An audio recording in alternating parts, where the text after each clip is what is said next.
તો રાજકોટમાં ક્ષત્રિય આગેવાન પીટી જાડેજા ફરી વિવાદમાં આવ્યા છે। અમરનાથ મંદિરમાં મહાઆરતી ન કરવા ધમકી આપી છે। મંદિર ગ્રુપ દ્વારા લગાવેલા બેનરો પણ તોડી નાખ્યા। સમગ્ર મામલો રાજકોટ તાલુકા પોલીસ મથક ખાતે પહોંચ્યો છે। બીએનએસની વિવિધ કલમો હેઠળ પોલીસે ગુનો દાખલ કર્યો છે।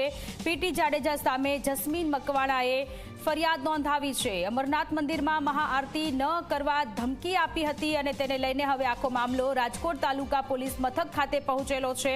મંદિર ગ્રુપ દ્વારા જે બેનરો લગાવવામાં આવ્યા હતા તે બેનરો પણ તોડી નાખ્યા છે। ત્યારે હવે પીટી જાડેજા કે જેઓ ફરી એક વખત વિવાદમાં આવ્યા છે, મંદિરમાં મહાઆરતી ન કરવા માટે ધમકી આપેલી અને સમગ્ર મામલો હવે રાજકોટ તાલુકા પોલીસ મથક ખાતે પહોંચ્યો।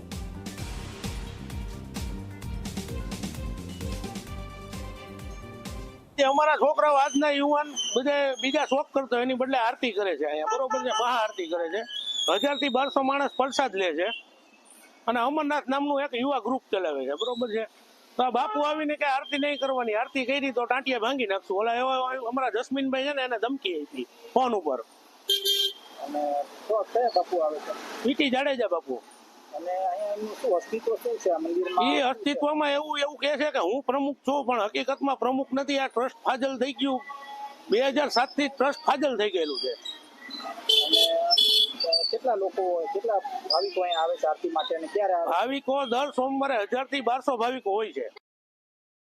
20/4/2025 ના રોજ આ મંદિરના કહેવાતા પ્રમુખ પીટી જાડેજા બાપુએ મને ધમકી આપેલી કે તમારે લોકોએ કાલથી મહાઆરતી કરવાની નથી। અમે 30/9/2024 થી આ દર સોમવારે મહાઆરતીનું આયોજન કરતા હોય છીએ અને એમાં હજારો લોકો પ્રસાદનો લાભ લેતા હોય છે અને આરતીનો લાભ લેતા હોય છે।